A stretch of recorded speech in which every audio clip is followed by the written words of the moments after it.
আসসালামু আলাইকুম রহমতুল্লাহ। বাংলাদেশের নির্যাতিত নিপীড়িত দৈনিক মজুরিভিত্তিক কর্মচারীদের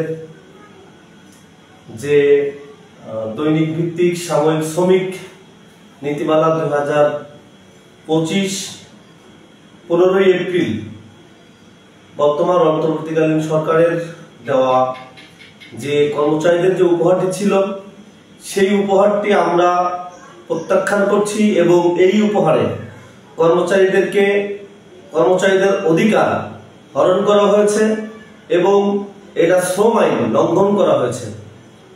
এরই প্রতিবাদে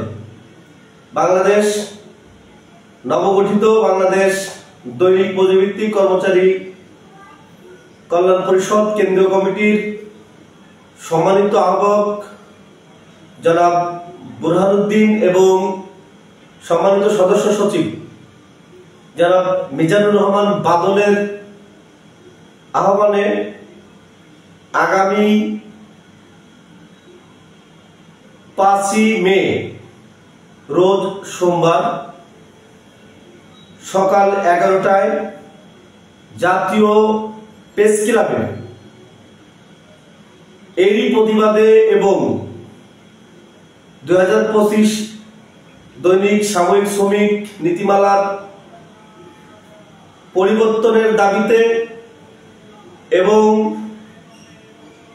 সারা বাংলাদেশের সকল সরকারি দপ্তর অধিদপ্তর পরিদপ্তরে ও স্বায়ত্তশাসিত প্রতিষ্ঠানে নিয়োজিত দৈনিক মজুরিভিত্তিক কর্মচারীদের বয়স শিথিল করে স্ব প্রতিষ্ঠানে স্থায়ীকরণ ও আত্মীয়করণের দাবিতে সাংবাদিক সম্মেলনের আয়োজন করা হয়েছে। উক্ত সাংবাদিক সম্মেলনে এই সংগঠনের প্রধান উপদেষ্টা শ্রমিকের ন্যায্য অধিকার প্রতিষ্ঠায় কর্মচারীদের অধিকার প্রতিষ্ঠায় যিনি নিরলসভাবে পরিশ্রম করছেন, গণসংহতি আন্দোলনের প্রধান সমন্বয়কারী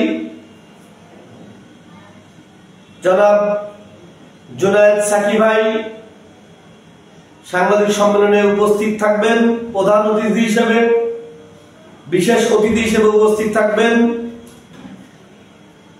বাংলাদেশ শ্রমিকের আইন নিয়ে যিনি ইতিমধ্যে কথা বলছেন দীর্ঘদিন যাবৎ জনাব অ্যাডভোকেট মনিরুজ্জামান লিঙ্কন।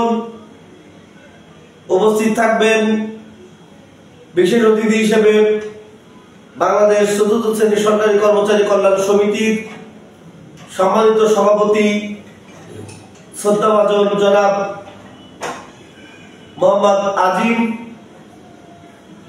বিশেষ অতিথি হিসেবে উপস্থিত থাকবেন বাংলাদেশ আউটসোর্সিং কর্মচারী কল্যাণ পরিষদ কেন্দ্রীয় কমিটির সম্মানিত সভাপতি জনাব মাহবুর রহমান আনিস এবং এই অধিকার বঞ্চিত কর্মচারীদের সাংবাদিক সম্মেলনে সকল প্রতিষ্ঠান প্রতিনিধিদেরকে সাংবাদিক সম্মেলনে অংশগ্রহণ করার আহ্বান জানাচ্ছি এবং পরবর্তী সকল আন্দোলন সংগ্রামে উপস্থিত থেকে সফল করার আহ্বান জানাচ্ছি।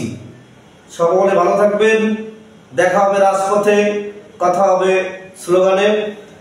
দুনিয়ার মজদুর এক হও, এক হও।